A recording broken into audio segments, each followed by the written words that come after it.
તો hello friends, સ્વાગત છે તમારું મારા કિચનમાં. જોતાં જ ખાવાનું મન થઈ જાય તેવું લારી કરતાં પણ ટેસ્ટી રગડા ચાટ આજે આપણે ઘરે બનાવીશું. તો આના માટે 1 વાટકી જેટલા લીલા વટાણાને આપણે કુકરની અંદર એડ કરીશું. આની જગ્યાએ તમે સફેદ વટાણાને ઓવરનાઇટ પલાળીને પણ લઈ શકો છો. હવે આની અંદર 1 મીડિયમ સાઇઝનું છાલ ઉતારી અને કાપેલું બટેટું, તેની સાથે 2 વાટકી જેટલું પાણી, અને હવે આપણે હળદર મીઠું નાખી કુકરની સીટી વગાડી લઈશું જ્યાં સુધી આપણા બટેટા અને વટાણા એકદમ સારી રીતે કૂક ન થઈ જાય. અહીંયા પર તમે જુઓ તો આસેનીથી બટેટા અને વટાણા મેશ થાય છે. તો હવે એક સ્મેશરની હેલ્પથી આપણે આને મેશ કરી દઈશું. એકદમ સ્મેશ નહીં કરીએ, થોડા એવા આના જે ટુકડા રહે તે રીતે આપણે આને સારી રીતે મિક્સ કરી દેવાનું છે. તો પરફેક્ટ એવું રગડાનું ટેક્સચર આવે ત્યાં સુધી આપણે મિક્સ કરતા જઈશું. હવે એક પેનની અંદર અહીંયા પર તેલ ગરમ કરી તેની અંદર લીલા મરચાં અને થોડું એવું અડધાથી ઓછો આદુનો ટુકડો, તો બંનેની પેસ્ટ બનાવી આપણે સૌથી પહેલાં પેસ્ટને સાંતળીશું તેલમાં. થોડી એવી પેસ્ટ સંતળાઈ જાય એટલે આપણે હવે ડુંગળી એડ કરીશું. ડુંગળીને આપણે એકદમ કૂક કરવાની નથી, તે થોડી ટ્રાન્સપરન્ટ થાય ત્યાં સુધી આપણે આને કૂક કરીશું. હવે આપણી ડુંગળી થોડી એવી ટ્રાન્સપરન્ટ થઈ ગઈ છે એટલે હવે આપણે આની અંદર ટમેટાં એડ કરીશું. તો અડધું મીડિયમ સાઇઝનું ટમેટું, તમને જો વધારે ટમેટાં ભાવે તો વધારે પણ એડ કરી શકાય છે. હવે ટમેટાને પણ એકદમ સારી રીતે મિક્સ કરી આપણે મસાલા કરી લઈએ. તો ઘરના રહેલા બેઝિક મસાલાનો જ ઉપયોગ કરીશું. અત્યારે હાલ પૂરતું આની અંદર આપણે સ્વાદ પ્રમાણે મીઠું, તેની સાથે હળદર અને ધાણા જીરું પાવડર એડ કરી સારી રીતે મિક્સ કરીશું.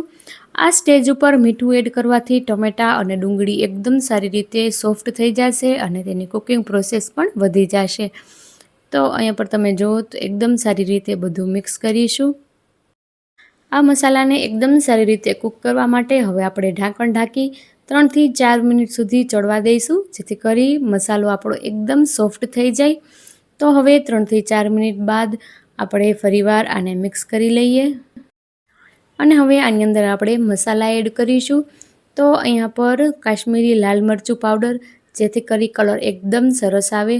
તો 2 મીડિયમ સાઇઝની ચમચી જેટલું મેં કાશ્મીરી લાલ મરચું પાવડર એડ કર્યો છે.